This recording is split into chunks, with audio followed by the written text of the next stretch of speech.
ప్రపంచంలోనే ప్రత్యేకత పొందిన ఈ ఒక్క పారివేట ఉత్సవం 45 రోజుల పాటు 33 గ్రామాలు స్వామివారు గ్రామే గ్రామే జగత్వా పదచరణయోహో మాంగృహీత్వా వివేశాన్ని ఆనాడు చేసినట్టు 600 సంవత్సరం నుంచి ఈ ఒక్క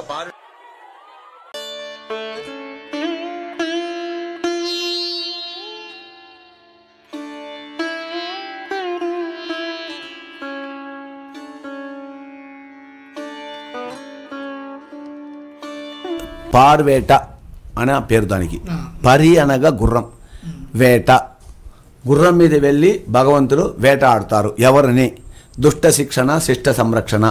ఎక్కడ రాక్షసులు ఉన్నారో వారిని చంపి క్షేమం కలిగేదానికి భక్తులను రక్షించేందుకు భగవంతుడు వెళ్తారు.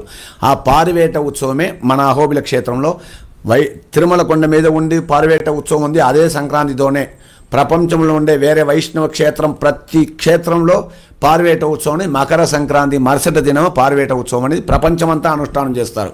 కానీ దేవుడు వెళ్ళి తిరిగి అదే సాయంత్రానికి తిరిగి వచ్చే అవకాశమే తప్ప ప్రతి ఒక్క క్షేత్రంలో వేరే ఎక్కడ భారతదేశంలో ఎక్కడ లేని ఒక విధంగా అహోబిల క్షేత్రంలో మాటుకు దేవుని తీసుకొని దాదాపు ఒక 3000 జనాలు దేవుని వెంబడి ఉండి ఒక్క విలేజ్ ప్రతి ఒక్క విలేజ్లో దేవుని వెళ్తే ఏ రోజు దేవుడు ఏ గ్రామం వెళ్తారో ఆ రోజు అక్కడ మకర సంక్రాంతి పండగ అత్యద్భుతంగా జరుపుకునే అనవాయికం ఈ అహోబిల క్షేత్రంలో మట్టుకే. దీనికి నిదర్శనం ఏమంటే ఆనాడు విగ్రహాన్ని స్వామివారికి దానం చేసి గ్రామే గ్రామే జగత్వా అని చెప్పినట్టు ఆ గ్రామంతో వెళ్తున్న అవకాశం అనేది ఈ క్షేత్రంలో ఉంది. దాన్ని ఈనాటికి భక్తులకి ఎలాంటి ఇబ్బంది లేకుండా పైరు పంట అన్నీ అమోఘంగా పండి భక్తులకి పైరు కూడా ఒక రకమైన తృప్తిగా పరుస్తూనే వాళ్ళు కూడా తృప్తిగా ఉంటారు. వారు మంచి పండిస్తే వాళ్ళు కూడా బుద్ధి వేరే విధంగా వెళ్ళి అది వేరే విధ మార్గంలో ఉపయోగిస్తారు. కానీ భగవంతుడికి తెలుసు ఎవరికి ఎప్పుడు ఏమి ఇవ్వాలా, ఎవరిని ఎక్కడ రక్షించాలని. ఎక్కడ కానీ భగవంతుడి దుష్ట శిక్షణ శిష్ట సంరక్షణ అని ఎక్కడ ఎవరికి ఏం జరుగుతుందో. పారివేట మహోత్సవం యావత్ ప్రపంచంలో లేనట్టు ఒక ప్రత్యేకించిన ఈ అహోబిల క్షేత్రంలో ఉండే జరగబడుతున్న ఈ పారివేట ఉత్సవం ప్రతి ఒక్క వైష్ణవ క్షేత్రంలో స్వామివారు పారివేటకు వెళితే అదే రోజు ఉదయం మరుసటి దినమే దేవాలయం చేరుకునే అనవాయికం.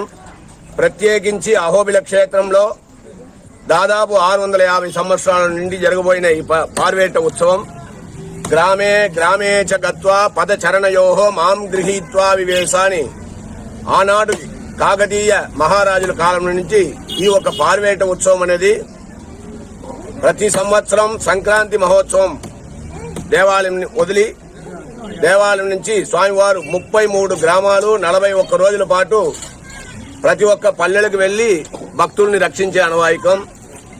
దుష్ట శిక్షణ శిష్ట సంరక్షణ అన్నట్టు ప్రతి ఒక్క క్షేమంలో ప్రతి ఒక్క పల్లెలో ఉండే ప్రతి ఒక్క మానవుడు క్షేమంగా ఉండేదానికి.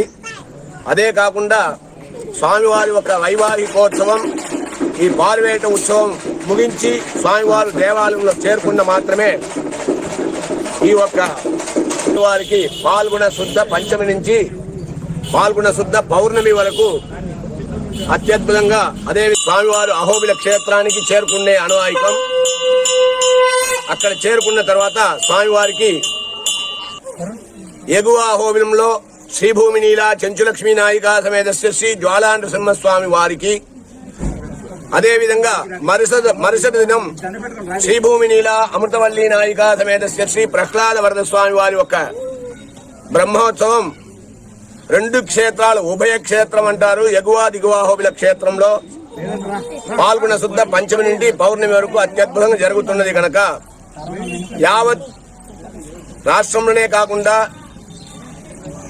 మిత్ర రాష్ట్రమైన తెలంగాణ, కర్ణాటక, తమిళనాడు, మహారాష్ట్ర నుంచి కూడా భక్తులు స్వామివారిని సేవించేదానికి వస్తారు కనుక అందరూ ఆ లక్ష్మీ నరసింహస్వామి వారి బ్రహ్మోత్సవంలో మధ్యలో జరిగే కళ్యాణ ఉత్సవం అదేవిధంగా రథోత్సవం అన్నిటికన్నా గొప్ప అయిన శ్రీ పారివేట ఉత్సవం గరుడోత్సవం అత్యద్భుతంగా జరుగుతుంది కనుక స్వామివారిని ప్రతి ఒక్కరూ సేవించుకుంటే ఎవరెవరికి ఏమేమి కావాలనో విద్యార్థి లభదే విద్యాం ధనార్థి లభదే ధనం సర్వార్థి సర్వమాప్నోతి మోక్షార్థి మోక్షమాప్నుయాత్ యం కామయతే చిత్తం తం ప్రాప్నోతి నిశ్చయమని పురాణం చెప్పినట్టు భక్తులందరికీ ప్రతి ఒక్కరికి క్షేమం కలగాలని చెప్పి సర్వోపియం సమాశ్రిత్య సకలం భద్రమస్మృతే శ్రియాచ భద్రయా జుష్టః యస్తం భద్రం నమామ్యహం శ్రీమదే శ్రీవంశరహోవ శ్రీ రంగనాథ యతీంద్ర మహాదేధికాయ నమః. పోయే ఒక బ్రహ్మోత్సవానికి, కళ్యాణ ఉత్సవానికి, పార్వేట ఉత్సవంలో స్వామివారు వెళ్ళినట్టు తన ఒక వైవాహికోత్సవానికి స్వామివారే సొంతంగా ప్రతి ఒక్క పల్లెలకు వెళ్లి భక్తులందరినీ ఆహ్వానించినట్టు కూడా ఒక సంప్రదాయం.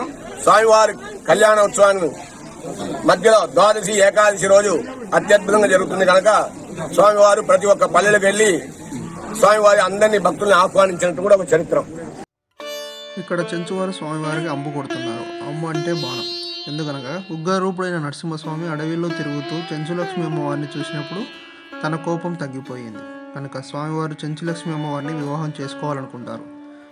చెంచులు ఆహారం కోసం ప్రధానంగా వేటకెళ్ళి వేటాడతారు, ఆహారాన్ని సేకరించుకుంటారు. అప్పుడు చెంచులక్ష్మి అమ్మవారు నరసింహస్వామికి కొన్ని పరీక్షలు పెట్టగా అవన్నీ స్వామివారు నెక్కుతారు. ఆ తర్వాత చెంచులక్ష్మి పెద్దలైన వారు నరసింహస్వామి మా ఆడపిల్లకు కళ్యాణం చేసుకోవడానికి కట్నంగా ఏమి ఇస్తామని అడగగా, నేను పార్వేటకు వెళ్తాను, నాకు భక్తులు సమర్పించే ధాన్యం, బియ్యం, బ్యాళ్ళు అన్నీ మీకు ఇచ్చేస్తానని స్వామివారు అంటారు. ఇలా స్వామివారు పార్వేటకు వెళ్ళి వారిని ప్రజలను రక్షిస్తూ స్వామివారి కళ్యాణానికి రావని ఆహ్వానిస్తూ పార్వేట 33 గ్రామాలలో 45 రోజుల పాటు జరుగుతుంది.